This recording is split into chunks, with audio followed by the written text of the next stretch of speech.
I've just picked up the DJI Osmo Pocket 3, and should you even think about getting it?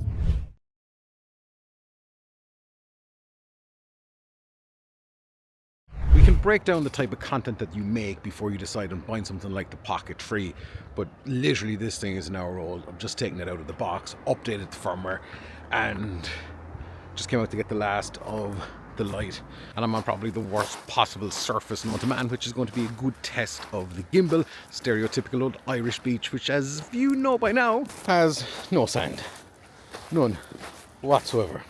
Those last few clips were bog standard out of the Pocket 3. Now for here, I've dropped the sharpness down to -2, and I've also dropped the noise reduction down to -2. Now if you've been on the channel for a long time, you'll probably remember my first impressions of this, the user interface. If you're used to the DJI stuff, it probably seems a little bit familiar, but as somebody who is even familiar with that stuff, I thought the whole thing was it's a little bit clunky. I know it's literally only out the door and it's literally on its first firmware update, but just find the settings and stuff not that intuitive of where they could be. But there's a couple of things in there, like custom presets and stuff, that we can absolutely dig into. So if this is your first time kind of picking up an Osmo Pocket, and I reckon this Pocket 3 is going to be the big camera for Christmas, I'm going to put together a settings video for folks just so that you can figure it out, because I was like scratching my head going, what the heck is going on? By the way, the settings here, this is all directly out of the camera. Besides its D-Log, this is 4K 24. This is how it looks.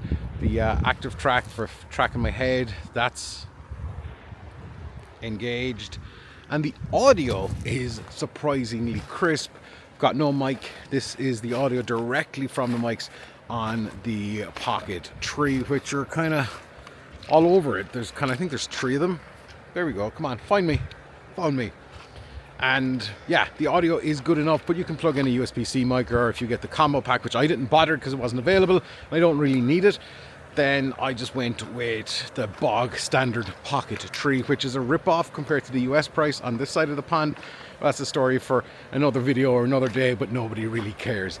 Either way, there's a whole bunch of modes in this, but the one thing that I think that a lot of folks will get really excited about is this 4K 120, which DJI, to be fair, have had it in a lot of their gear for quite some time, but for some folks, this might be your first time ever getting close to 4K 120, and let me tell you, this is insane. Unfortunately, right now there is a downside to that 4K 120. Obviously, it's going to generate a little bit of heat, more than the other modes, but you don't get D-Log, you don't get 10-bit in 4K 120, which may not be a deal breaker for most folks, but I'm pretty sure, or with fingers crossed, that DJI will bring D-Log to 4K 120 in a future firmware update. I don't see why they can't, but anyway, let's fingers crossed that works. Now, how does this thing feel?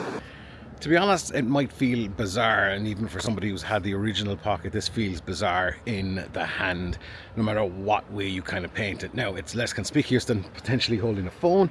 Also, it's a lot better if you don't like vlogging with a big camera out in public. But the thing is here, if you've never used anything that has a mechanical gimbal like the Pocket 3 before, it might feel a little bit counterintuitive, because if you've got face tracking kind of connected, it'll stay with you. If you don't, it just might take a little bit of time to get used to the actual motion in this gimbal. But here's the thing, this is the best way to stabilize your footage out of all of the existing cameras out there, because it's a mechanical gimbal, number one, so you're not relying on any algorithm. Now, don't get me wrong, GoPro stabilization is incredibly good from the GoPro Hero 7, and the 12 is insane, but that works on stuff like a lot of light. So at night, it's going to fall apart. However, this, because it's a mechanical gimbal and not algorithms, it's just going to work whenever, wherever. Speaking of light, there is, to take advantage of the 1-inch sensor that's in the Osmo Pocket 3, DJI Pocket 3, whatever it's going to be called, or what people will settle on, there is a low light mode in it, which looks quite well. I'm kind of here, look. Sun is more or less gone down. Gimbal endpoints reached. Did I say how much I love the screen? And it is a low light mode, which means it's just going to work that little bit better in low light. And the thing is, though, like the 4K 120, they have disabled a couple of modes in the low light mode. They've disabled a couple of functions essentially in this. Now, again, is this something they can bring back via firmware? I would hope so. Not even bring back, just introduce. Now, what's missing? A tripod is missing for a start, because I didn't bring a little mini tripod to screw it into. But anyway, what is missing though is the ability to track your face or track an object. There is no tracking functionality in the low light mode on the Pocket 3. There is also no D-Log, which I know not everybody wants to color grade their stuff, which is fine. That's just me, and I'm sure other folks as well. But the lens in this is the 20mm lens, which is pretty wide for most folks. And I have not yet looked at the footage on a computer. I've just literally looked at it on the screen. And what I can tell you of what I'm seeing on the screen looks amazing. But how does this hold up actually on a monitor? How does this hold up on a bigger screen? So let's bounce back to the studio. But before I do, I want to tell you, I'm going to set this up on a tripod, but I'm also going to set it up with an equivalent 20mm lens on the Sony FX3, which is a cinema camera.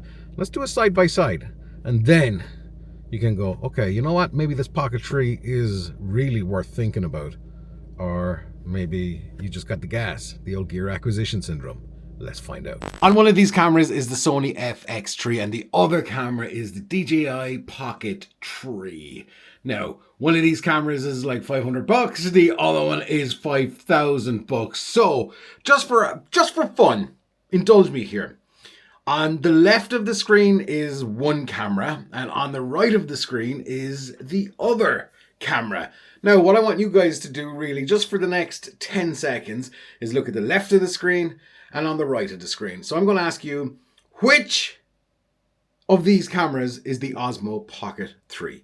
Is it on the left or is it on the right? Just drop a comment in, left or right. Don't skip ahead and cheat, right?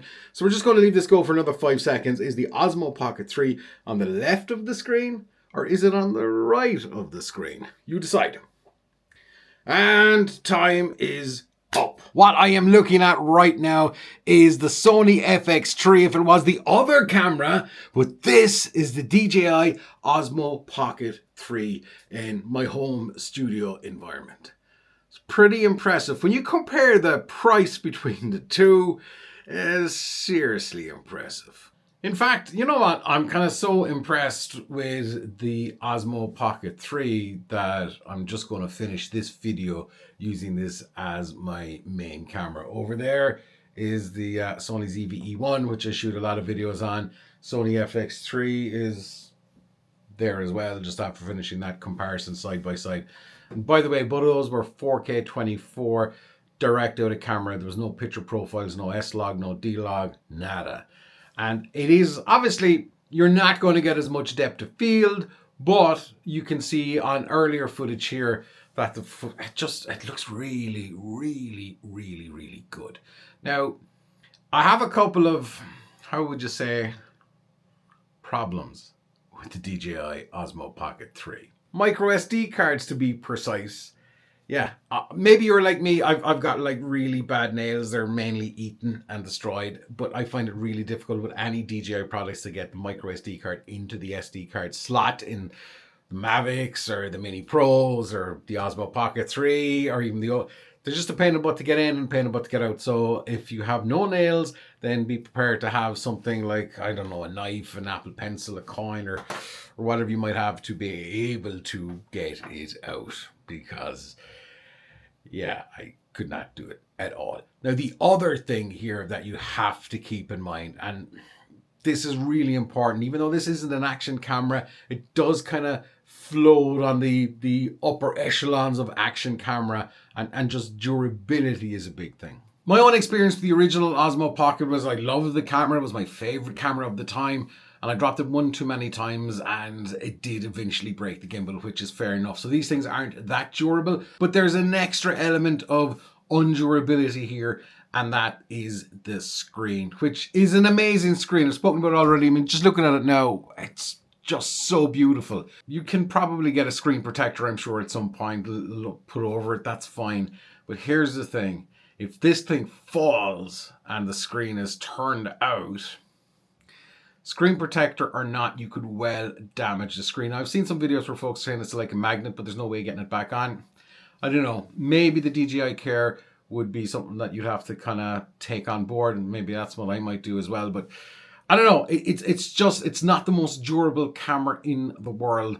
Like a GoPro or like even one of the Sonys, they'll fall. They'll take a punch, but not a lot either. But there's just a couple of bits about this that says it's not entirely that durable, which again may not be a big deal because we should all try and look after our gear. But as we know, accidents do happen, and we're all guilty of being clumsy. Gotta say though, first impressions, the image quality is phenomenal. Now, at times in the low light stuff, what I have noticed is a little bit noisy. Obviously, we could enable low light mode, but I just want the tracking enabled. So I think right now, this is probably one of the best quality cameras that you can get, I think, for most folks out there. Not everybody wants a GoPro. Not everybody wants that GoPro look. Not everybody wants to be struggling with algorithmic stabilization. And that's where the Osmo Pocket 3 really comes in. Now, DJI haven't sponsored this video in the least. I paid for it today. Thanks to Barker Photographic for hooking me up with this as well today. I paid full price for it. And yeah, I mean, I would use this more than the phone to shoot video, I think. Because as amazing as the actual phone is to shoot video, then, see, it found me again. It's still a phone.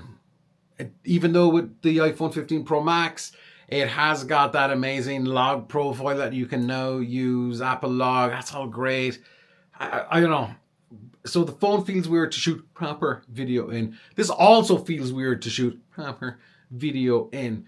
But it all really depends on what you're doing. So the image quality for the best part is top notch. The usability is top notch. DJI stuff is really reliable. I've never had any issues with Osmo Pockets or Action 2s or any of the DJI drones that I've had over the years.